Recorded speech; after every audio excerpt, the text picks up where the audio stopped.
दर्शकवृन्द नमस्कार। दर्शन योग्य व्यक्तित्व, नम्र स्वभाव र सच्चा समर्पण बोकेका एक व्यक्तित्व केशवराज ओझा। उहाँको बारेमा आज यो विशेष भिडियो बनाउँदैछु। कहिले जन्मे, उहाँको मृत्यु अस्ति नै मात्र वैशाख 22 गते बेलुकीतिर भएको थियो। 42 वर्ष 3 महिना 8 दिनको जीवनमा के गरे त यो भिडियोमा सविस्तार बताउने प्रयास गरेको छु।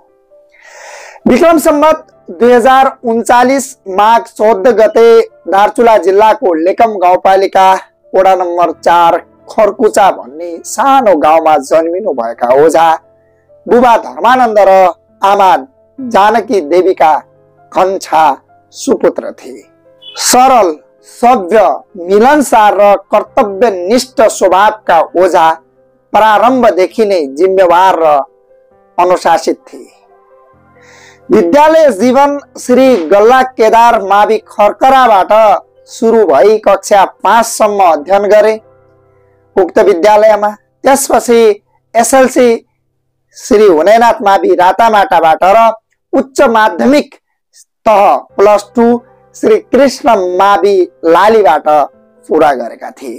उहाँले स्नातक तहको उपाधि श्री सिद्धनाथ बहुमुखी क्याम्पस महेन्द्रनगरबाट र स्नातकोत्तर त्रिभुवन विश्वविद्यालयको केन्द्रीय क्याम्पस कीर्तिपुरबाट 2वटा विषयमा स्वास्थ्य र पुस्तकालय विज्ञानमा डिग्री हासिल गरेका थिए। ओझाको वैवाहिक जीवन विक्रम सम्वत 2071 सालमा सुरु भएको थियो। उहाँका 2 सुपुत्र जेठा आस्तिक 10 वर्षका र कान्छा प्राञ्जल 5 वर्षका छन्।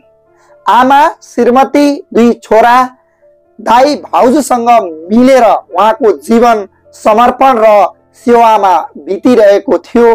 बुवा भने यस अघि नै दिवंगत भइसक्नु भएको थियो।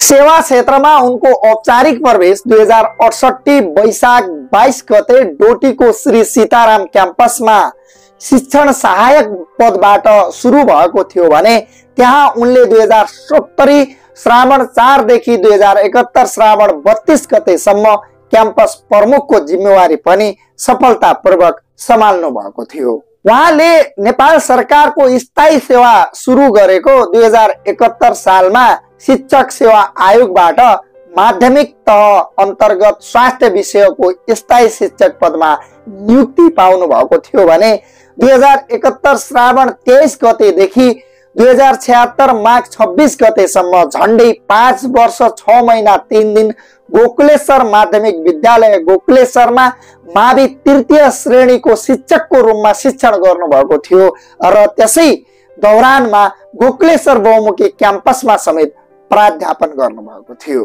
विक्रम सम्वत 2076 सालमा लोकसेवा आयोग उत्तीर्ण गरी शिक्षा अधिकृतको रूपमा नियुक्त हुनुभएका ओझाले व्यास गाउँपालिकामा माघ 27 गतेदेखि 2078 पुस 10 गतेसम्म शिक्षा शाखा प्रमुखको जिम्मेवारी सम्हाल्नु भएको थियो।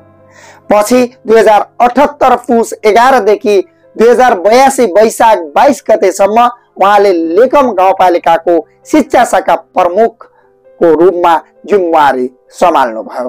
उहाँले व्यास गाउँपालिकामा स्थानीय पाठ्यक्रम, पाठ्यपुस्तक निर्माण र दरबन्दी मिलान जस्ता कार्यहरू गर्नुभयो भने लेकममा रहँदा पनि उहाँको पहलमा विद्यालय समायोजन, दरबन्दी मिलान, हाम्रो लेकम नामक स्थानीय पाठ्यपुस्तक निर्माण जस्ता महत्त्वपूर्ण कार्यहरू सम्पन्न भइसकेका छन्।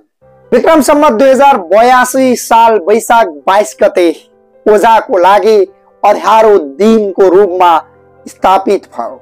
एउटा अमूल्य क्षण।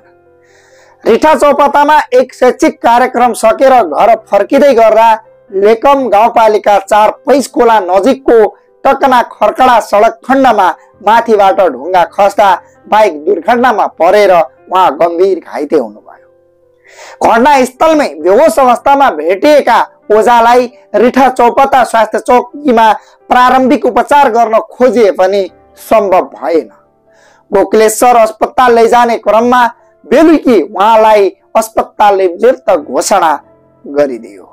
22 गते गोकुलेश्वर शवगृहमा राखिएको उहाँको शव 23 गते पोस्टमार्टम गरियो र 24 गते कञ्चनपुरको भुजेला स्थित महाकाली घाटमा अन्तिम संस्कार गरियो।